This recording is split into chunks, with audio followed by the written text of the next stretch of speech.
your daily Philadelphia Eagles podcast. Part of the Locked On Podcast Network, your team every day.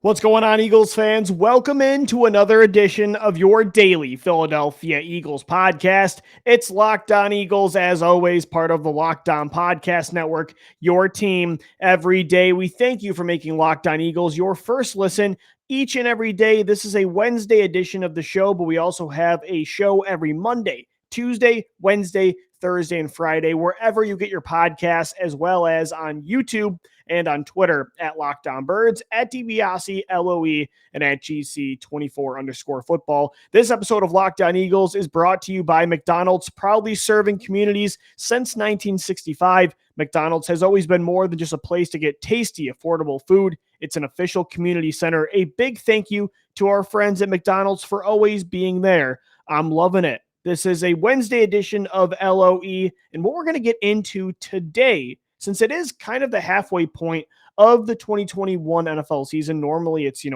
weeks through the year is the midway point with a traditional 16-game schedule, but now that it's 17 games, there is no week 8.5. So we'll say that at 3-6 through 9 weeks of the season, the Eagles are at the halfway point of the season. And so I decided to do some mid-season awards. We'll go through the MVP of the season so far, the Rookie of the Year, the Bust of the Year, the Unsung Hero, the guy that's earning that contract extension more than anybody else, the player that's in a contract year that is doing the most to get that bag in the 2022 offseason, and also the breakout player. So that's what's coming up on this edition of Locked On Eagles. And it was an interesting, activity to go through, this exercise and see who I listed as the winner of these awards. It's really not players that you would think. I think for a few of these, they're not names that you normally talk about, especially over the past few years with the Eagles. These were not long-term core pieces, but now they are a piece of that puzzle, either in the long term and or the short term, that have really either earned their role with this team through 9 weeks, or, in the case of a few, have played their way out of a role that maybe the team had created for them. And so that's what we're going to get into on this edition of Locked On Eagles. Yesterday, we did Week 9 stock up, stock down. Gino did the recap of the heartbreaking loss to the Chargers, 27-24 on Monday. Again, you can find all of our shows wherever you get your podcast platforms. Let's kick it off. I want to start off our mid-season awards. And I think the first guy that we have to talk about is the most valuable player. And who is the most valuable player? That is, to me, a really good question. Normally it is the quarterback. And although Jalen Hurts has been used more than outside of the last 2 weeks, when it comes to just like the amount of yardage of the offense, the production that is made up by one guy, Jalen Hurts has made up more of the Eagles' offensive production than most quarterbacks in the league. Like, his usage rate, if you will, to go into NBA terms, would be on the James Harden, Russell Westbrook level. But at the same time, I think that what Jalen Hurts has been doing, even in games you're winning, it's good, but it's not great. You're not winning a lot of the time because of Jalen Hurts. You're not always losing because of Jalen Hurts, but I think right now he's a quarterback more that you're winning or losing with and not because of. And so, is that the most valuable player? If you take away Jalen Hurts, and let's say you put a guy out there like, I don't know, who's another, a Teddy Bridgewater?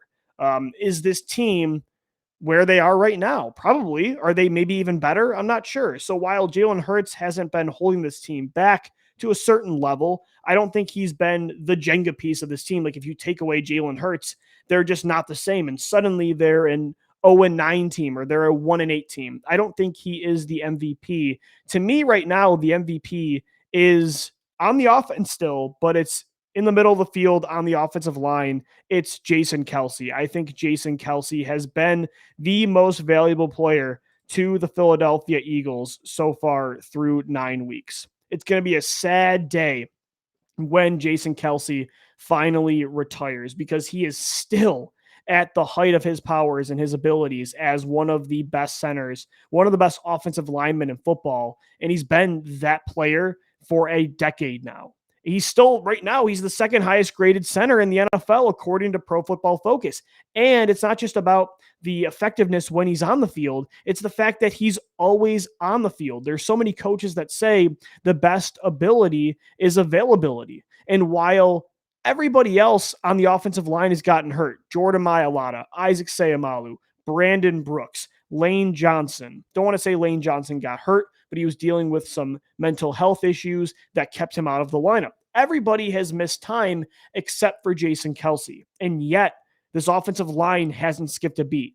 Do you have to give credit to Jeff Stoutland? 100%. We do that a lot on this show. Do you have to give credit to Andre Dillard for improving? Yes. The versatility of Jack Driscoll? Yes. The underrated play of Nate Herbig? 100%. The versatility of Jordan Mailata going from left tackle to right tackle when they needed him when Lane Johnson was out? 100%. These are all reasons that the Eagles' offensive line has not skipped a beat, despite having a number of different offensive line combinations. But the biggest factor to me over all of those is the consistent presence in the middle of Jason Kelce being your quarterback on the offensive line, holding everything together in the middle when everything on his left and everything on his right has been inconsistent. And that has been the way it's been for 2 years now, right? Last year, 14 different offensive line combinations that Carson Wentz and Jalen Hurts had to deal with. But the one consistent thing about all those combinations is that Jason Kelce was always out there. And so he is such a crucial piece. And, when it comes to, roster building, the philosophy of building an NFL team and building an offensive line, I think center is not the number one spot that teams look at, right? It's left tackle. It's the 2 tackle spots for sure, even right tackle now with so many top tier edge rushers playing on the edge, or I should say on the right side. But at the same time, when you have a guy this good in the center, it is such a benefit to a team. And I hope that Landon Dickerson or Isaac Seumalo, whoever they put at center when Kelce finally retires, can match half of what Jason Kelce is to this football team, not just on the field, but off the field. The leadership of this guy, even when the core changes, he is that consistent presence on offense, kind of like Brandon Graham is on defense. I don't think anybody else should ever wear number 62 again. And I hope he keeps it going. It's kind of like Jason Peters. I kept understanding why the Eagles would run it back and run it back and run it back with JP, because when you have a Hall of Fame player on your offensive line, you want to milk that for as long as he can play, and as long as he can play, of course, at a top level. And right now, Jason Kelce is playing at a top level, and I think he is 100% your MVP. One other, before we take a break, another award to give out here for mid-season awards, and it's Rookie of the Year. And the last few years, there haven't really been any good rookies, and that's been really brutal to swallow, considering Howie Roseman has missed out on a lot of these free agent signings. The core got older. He banked on a lot of these veterans to still be good for years, and the veterans he did double down on really didn't produce in that way. And at wide receiver specifically, like J.J. Arcega-Whiteside did not replace Alshon Jeffrey's production. Jalen Reagor did not replace Deshaun Jackson's production. But finally, it looks like the Eagles got this position right in the draft. And it's with currently the Rookie of the Year so far through the midway point. It's DeVonta Smith. And I think DeVonta Smith has been everything that was advertised out of this kid coming out of the 2020 draft, 2021, when he won the Heisman, and the Eagles moved up from the 12th overall pick to the 10th to draft him. Right now, despite, like we said on the show yesterday, tough circumstances to deal with on this offense, DeVonta Smith is still on pace for 72 receptions this year, 1,014 receiving yards, and 4 receiving touchdowns. That's going to break, if he continues on that pace, Deshaun Jackson's rookie receiving record, which is 912 yards in 2008. He would also be 9 receptions just short of Keith Jackson's rookie reception record that was set in the 80s. And yet, I feel like he's still, considering those impressive numbers, he's still not involved enough. I really think that there's way more to be had. Like, you see what Jamar Chase is doing in Cincinnati. Is that historic? Yeah, absolutely. Would DeVonta Smith be doing that? I'm not so sure. But you give DeVonta Smith Joe Burrow, and to me, he's as good, if not better, than Jamar Chase. I really do believe that. And you're seeing it despite having a quarterback that's limited, despite having a play caller that's more focused when it comes to manufactured touches and focusing on, creating for a receiver. They're more focused on Jalen Reagor and Quez Watkins, guys that can't win as traditionally in the sense as Devontae Smith can. Despite those things being the case, he's still on pace for those numbers. It's so impressive, and it feels so great to finally have a wide receiver one that's in his rookie year. I think, to be honest with you, we talk about how this will be the first time that an Eagles receiver has over 1,000 yards in 7 years since Jeremy Maclin in 2014. But go beyond Jeremy Maclin, go beyond Deshaun Jackson and Alshon Jeffrey. I think Devontae Smith is the most complete wide receiver the Eagles have had since Terrell Owens. And that's saying a lot. Terrell Owens is a Hall of Fame wide receiver. Devontae, I think he could have a Hall of Fame career. I think how he got it right. It sucks that it had to take top two round picks to finally get it right. You wish you could have got it right the first time and used those picks on the defense when they're dying for young talent right now on that side of the ball. But they did get it right with Devontae Smith. He has definitely so far been the rookie of the year on both sides of the football. Guys, today's edition of Locked On Eagles is brought to you by an incredible app that everyone who buys gas needs to know about. It's called Get Upside. My listeners are making up to 25 cents for every gallon of gas every time they fill up. Just download the free Get Upside app in the App Store or Google Play right now and use the promo code TOUCHDOWN and get a bonus 25 cents per gallon on your first fill up. That's up to 50 cents in cash back. Don't pay full price at the pump anymore. Get cash back using Get Upside. Again, just download the app for free and use the promo code TOUCHDOWN to get up to 50 cents per gallon in cash back on your first tank. Some people who drive a lot are making as much as $200 to $300 a month in cash back. And guess what? There's no catch. The cash back gets added right to your account. You can cash out anytime to your bank account, PayPal, or e-gift card for Amazon and other brands. Just download the free Get Upside app today and use our promo code TOUCHDOWN.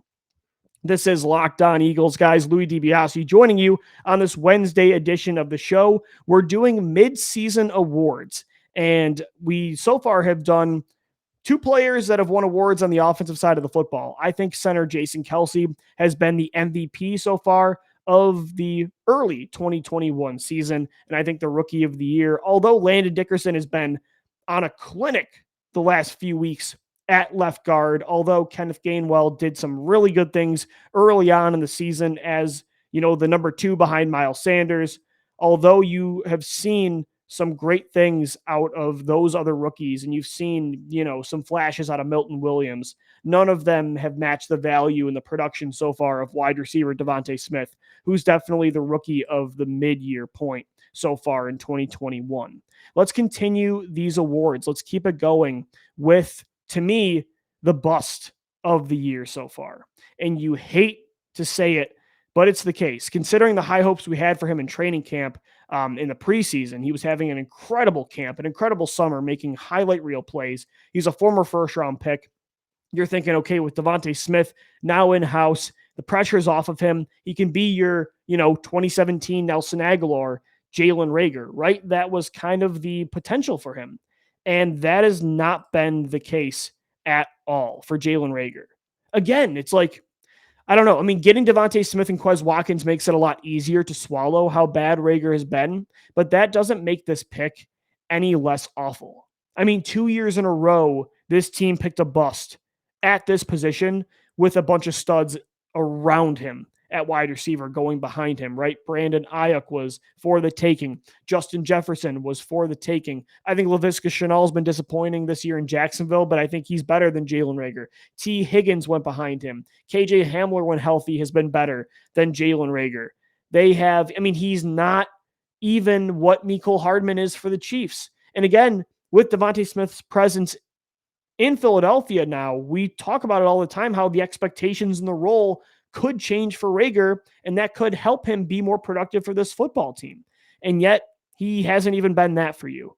That's the thing is, we all had reservations even at the time that he was drafted, about Reagor potentially being a true wide receiver one, right? That's not why we wanted him on the podcast. That's not why the Eagles wanted him. It was about his speed. It was about his ability to be a deep threat, right? It was the fact that they wanted a Tyreek Hill to go along with their Travis Kelce, if you would, right? Dallas Goedert, and at the time, Zach Ertz.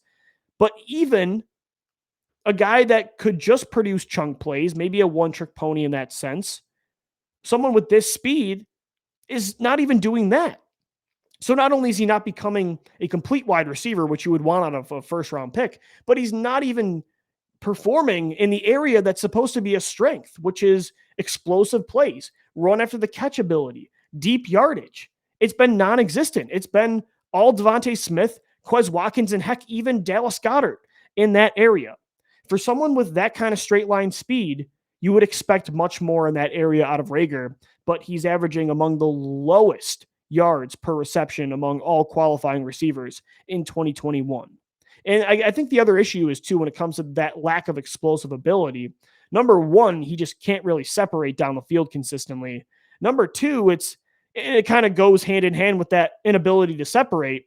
For as fast as Jalen Reagor is just straight line speed, he doesn't have that wiggle, the fluid hips, the explosive footwork that Devontae Smith has, that Quez Watkins have. He doesn't have that wiggle, if you will, to make guys miss. And so that's why I think, too, that Reagor isn't producing in that area like those guys are. He has straight line speed, but when it comes to making guys miss or separating in man coverage, press coverage, Reagor is not getting it done in that area. That was a key weakness of his coming out of TCU, and that continues to be the case. That it seemed like his route running was improving this summer thanks to Nick Sirianni, but you watch the tape week after week, and it looks the same as 2020, if not worse.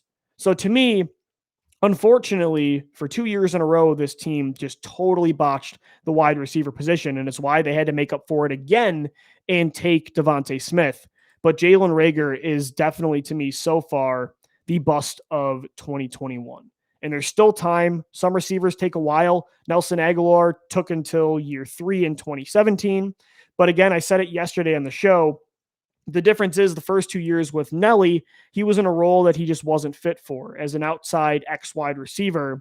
Whereas, and then the roles change, right? He was a slot guy used the way Reagor is being used now. And that's the issue is, the Eagles already in year 2 recognized who Reagor is and what his strengths are and weaknesses. And they've tried to take the Nelson Aguilar strategy that Doug Peterson used, and it still is not resulting in even the production that Nelly had, not just in 2017, but even in 2018. You're not getting even 2018 Nelson Aguilar out of Jalen Reagor. And you would want that at least bare minimum at the floor for a first round wide receiver. Jalen Reagor, the bust so far of the midway point of the 2021 season.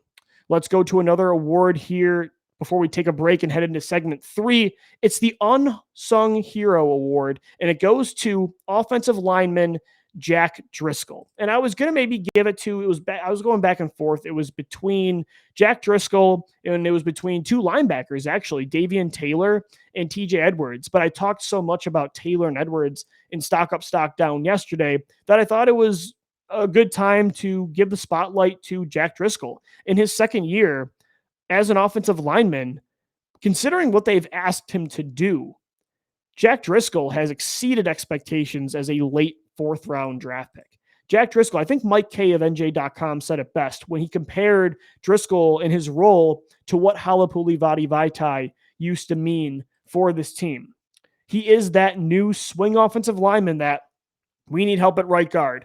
I'm your man. We need help at right tackle. I'm your man. Maybe even in a pinch, we need you on the left side. I think they trust Jackriscoll a lot. And I think he is that guy now that, I mean, you're seeing it. Even as good as I've thought Nate Herbig's been at right guard when he's on the field, they trust Jackriscoll more. Right now, he is the starting right guard over Herbig.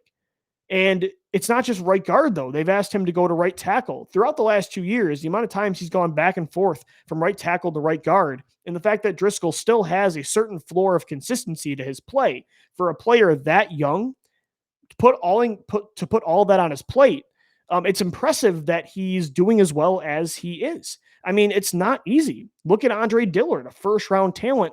The guy can't play anything but left tackle. It's not easy to switch back and forth, even from one tackle spot to another. Driscoll's changing positions entirely. And the fact that he's holding his own is impressive. And I think it shouldn't go unnoticed. His value to this offensive line, especially considering the consistent injuries to this unit. And so I thought about this long term. Like, let's say for the future, you have Jordan Mailata, Isaac Seumalo, Landon Dickerson, Lane Johnson, right? Those are your four guys. Those are your four staples long term on the offensive line. If Jack Driscoll is that fifth player, let's say his future is consistently at the guard spot at right guard, that's fine.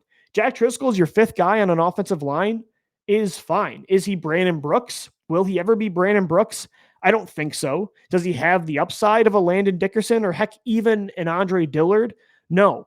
But a Jack Driscoll, kind of like Big V, is very, very valuable to an offensive line. When a guy can switch back and forth different positions like that, when he's available, when you need him, that is very important, especially for a team like the Eagles that have had just the worst luck with injuries on the offensive line. I think Jack Driscoll has been the unsung hero so far of the 2021 season. Guys, today's Locked On Eagles, it's sponsored by the best tasting protein bar on the planet.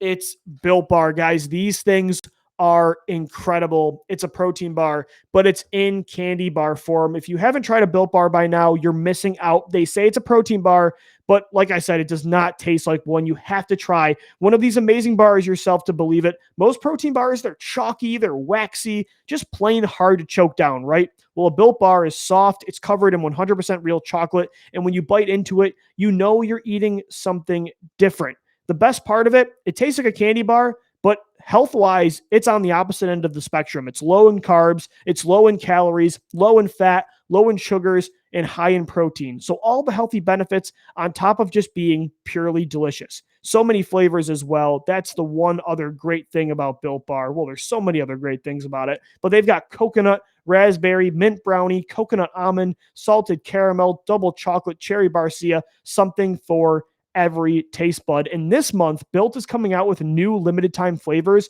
every 3 to 4 days. Right now, it's coconut brownie bite. Oh my gosh, I had one this morning. They have real bits of brownies at the top of the bar. Guys, you got to check this out. I can get you 15% off today at built.com when you use our promo code LOCKED15. That's LOCKED15 at built.com, and you'll get 15% off your next order. This is Locked On Eagles. Louis DiBiase joining you on this Wednesday edition of the show. Guys, we thank you for making Locked On Eagles your first listen each and every day throughout the week, Monday through Friday. We are available on all platforms. We are doing mid-season awards. So far, MVP goes to center Jason Kelce. Rookie of the Year goes to wide receiver Devontae Smith. Bust of the Year, unfortunately, goes to wide receiver Jalen Reagor. And then the Unsung Hero Award went to offensive lineman Jack Driscoll. I have 2 more awards to give out before I end the show. And starting off here with our first award in segment 3, it's the Breakout Player of the Year so far. And this is the third award that's going out to a wide receiver. And this time it goes to Quez Watkins. Quez Watkins is everything, honestly, that Jalen Reagor has not been. Thank God for Watkins' development, considering Reagor has not panned out. And not just Jalen Reagor, but considering J.J. Arcega-Whiteside has not panned out, considering Travis Fulgham didn't become what you thought he was going to be after last year setting the league on fire in October and November. The fact that in the 6th round, you found a guy like this, that's one of the most explosive players in football, that's on pace for over 700 receiving yards, that through the first 5 weeks of the season was on pace for 900 plus, is tremendous. Thank God they found him, or else they'd be in a deep hole, because without Watkins at wide receiver right now, it would be Devontae Smith, and only Devontae Smith. But Quez Watkins is a core piece that I think at this position you can build around. Is he a true wide receiver 2? I think it would go back and forth. I think he's a complete receiver that can continue to develop and, become a 2 next to a star wide receiver 1 like Devontae Smith. But even if he's your third target and you bring in a veteran this summer, or I should say this spring, right, in free agency, or if you draft another receiver in the draft with one of those picks that you have a lot of picks this year. If he's a top 3 guy, that's a good position to be in. I think he's someone that it's time to start prioritizing over Jalen Reagor when it comes to finding ways to get him the football. Even though he's not the first round player that Reagor was when it comes to the asset you invested in him, he is what you wanted Jalen Reagor to be. So you have it at least. The guy that you expected to become that player is not who is the player. But hey, at least you do have that player. Again, Watkins on pace for over 700 receiving yards this year. Through the first 5 weeks, he was pushing 1,000. I mean, the thing though, unfortunately, the last few weeks is he only has 6 catches in the last 3 games. But that's more to me. It's not on his inability to separate and create plays. It more so has to do with the quarterback and the change in the offensive philosophy, right? This team is going much more traditional under center. They're running the football at an extremely high clip the last 2 weeks. They're running a lot of traditional play action, like I said. They're targeting Devontae Smith a lot. They're targeting Dallas Goedert a lot. They're getting the running backs involved. So as Sirianni said the other day, there's only one football, and some guys, the sacrifice is going to be there when it comes to their touches. And as of right now, I don't think that's going to continue all year. But right now, Quez Watkins is kind of getting the short end of the stick. But, I mean, again, he's also top 5 in yards per reception. You add a veteran receiver this offseason, go with Devontae Smith, Quez Watkins, and that pickup. And that's a trio right there that the next quarterback or Jalen Hurts can continue to grow with and definitely have it be a strength of this football team. I think Quez Watkins has been such a nice surprise. And even for me, like, I loved Quez coming out of Southern Mississippi. He was definitely a my guy. I didn't think he would make even this kind of jump in year 2 already. But thank God he did, because Jalen Reagor didn't do it. J.J. Arcega-Whiteside didn't do it. And Travis Fulgham didn't do it either. So hats off to Quez Watkins. So far, I think he is the breakout player of the 2021 season. All right, guys, one more award for you, and it's coming down to who is earning that contract extension. Who is the player that's in a contract year that is showing the Eagles or just any other team in the NFL that it's time to pay up? I think that player, and there's a few guys, like I thought about cornerback Avonte Maddox on the defensive side of the football, but I think the guy that's earning that extension is tight end Dallas Goedert. I mean, the Eagles traded away one of the best tight ends of all time, one of the best players in Eagles history, a guy that caught the game-winning touchdown in their first ever Super Bowl. That is still a damn good player in Zach Ertz for Goedert. So they showed the investment in Dallas, and he has been everything they would hope he would be. Howie Roseman even said it after they traded Ertz in an interview, like, it's time now to see Dallas Goedert go out there and earn that contract, because they know it's not going to be a hometown discount. He's going to get paid like maybe not Travis Kelce and George Kittle, but he's going to get a Mark Andrews-like contract. And he's an unrestricted free agent, so there's going to be no discount.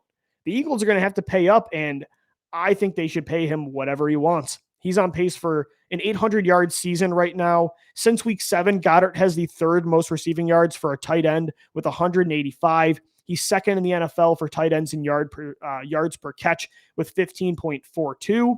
Explosive plays down the field, run after the catch ability. He's an elite blocker. Having a tight end with all those abilities is such a luxury.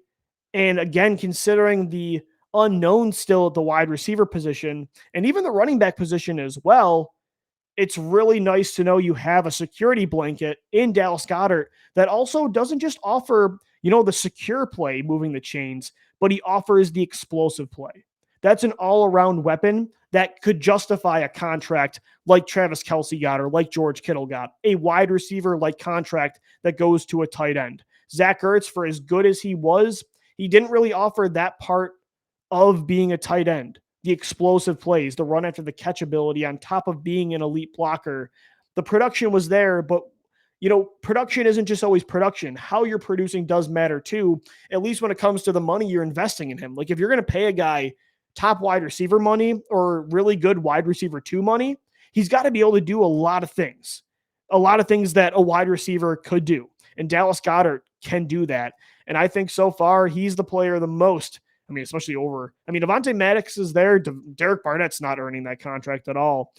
Jordan Mailata already got his. Josh Sweat already got his. It's time now to pay Dallas Goedert. He is earning that extension in a contract year.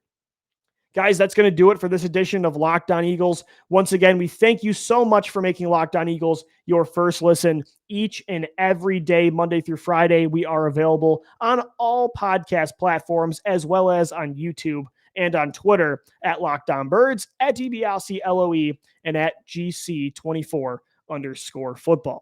I'm Lou DiBiase signing off. As always, thank you for downloading, thank you for listening, and let's go Birds.